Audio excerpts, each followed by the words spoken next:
Tu as bien dormi? Comme un ange. Et toi? Moi aussi.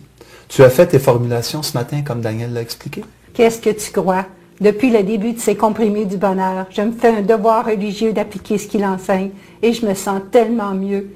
Tous les matins, je dis que je vis une journée calme et sereine. Et parfois, j'ajoute différentes formulations selon nos sorties ou si les enfants viennent à la maison. Ah, je n'avais pas pensé à ça. Je vais le faire pour gagner lorsqu'on joue aux cartes avec Robert et Louise. Je ne pense pas que tu aies le droit de faire cela. On me demande souvent si on peut utiliser les lois de l'univers pour gagner à la loterie. Tout à fait. Mais attention, vous gagnerez un billet gratuit ou seulement une petite somme. Les loteries donnent un seul montant important selon l'organisation. Comment serait-il possible que chacun gagne une somme faramineuse? Ce n'est pas logique. Il est préférable de demander à l'univers la solution idéale à une situation imprévue et difficile sur le plan financier, plutôt que de s'obstiner à vouloir gagner à tout prix à la loterie, en croyant que c'est la seule avenue possible à un problème momentané. Dans le cas de ce genre d'obsession, vous ne ferez rien avec le mécanisme de vos pensées. Étant dans l'attente de résultats, vous stagnerez jusqu'au prochain tirage et finalement, vous cesserez toute démarche menant à votre réalisation. Quelle tristesse!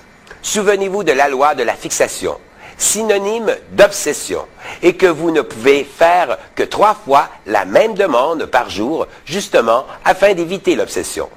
Dans le cas de la loterie, c'est exactement la même chose. En plus, ce n'est pas logique.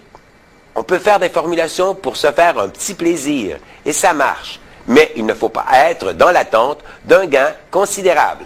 Pour bien réussir sa gestion de la pensée, il faut faire un minimum de 10 demandes différentes par jour. Lorsque tout va bien dans la vie, on ne fait plus rien. On se laisse aller dans une sorte de nonchalance, soit par paresse ou simplement par négligence. Le fait de faire au moins 10 formulations différentes par jour, non seulement elle contribuera à garder toujours votre vie au paroxysme de la réalisation, mais vous permettra de combattre de plus en plus facilement votre saboteur. Salut, il y a longtemps qu'on s'est vu. Tu ne m'as pas manqué. Je ne peux pas m'imaginer qu'une personne fasse au moins 10 demandes par jour. Ça prend toute une imagination. Mais je suis content de le savoir. Comme ça, je m'efforcerai de distraire les gens ou de chambarder le programme de leur journée par l'intervention de d'autres personnes. Tu en es bien capable. Allez, va-t'en. En appliquant la démarche dès les premières pensées à son réveil, il est facile de formuler des dizaines de fois par jour. Après avoir dit, par exemple, univers infini, aujourd'hui, je vis une journée calme et sereine. Univers infini, aujourd'hui, j'ai des surprises agréables. Univers infini, je suis en parfaite santé. Univers infini, je vis dans l'abondance financière. Que puis-je demander d'autre? Moi, je ferai parvenir 6 gerbes de roses rouges à quelqu'un. Il ne faut pas considérer le partage des roses rouges comme étant une formulation, quoiqu'elle en soit une. Voyons cela comme un cadeau énergétique que l'on donne à ceux que l'on aime, comme à ceux avec qui nous sommes en conflit. Accepter que la symbolique des roses rouges ne fait pas partie des formulations quotidiennes.